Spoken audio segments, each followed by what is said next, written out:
نحمده ونصلي على رسوله الكريم أما بعد قال النبي صلى الله عليه وسلم اللهم بارك لنا في شعبان وبلغنا إلى رمضان السلام علیکم ورحمۃ اللہ وبرکاتہ۔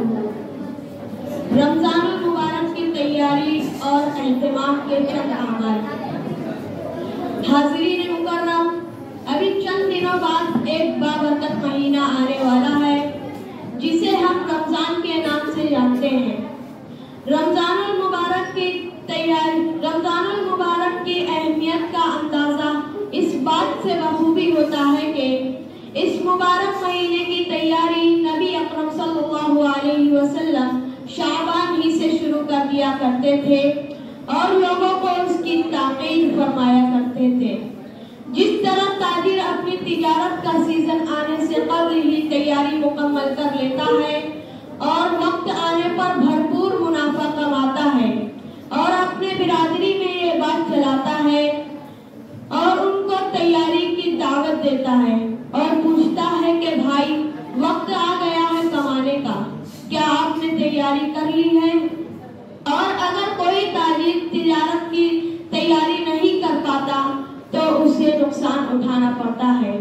اسی طرح مسلمانوں کو چاہیے کہ آپس میں اس کے تذکرے کریں کہ بھائی نیکیوں کا سیزن آ رہا ہے، رحمتیں سمیٹنے کا وقت آ رہا ہے، دل سے زنگ اتارنے کا مہینہ آ رہا ہے، اللہ کے رسول صلی اللہ علیہ وسلم کی محبت دل میں پیدا کرنے کا وقت آ گیا، جنت کی خریداری کا وقت آ گیا۔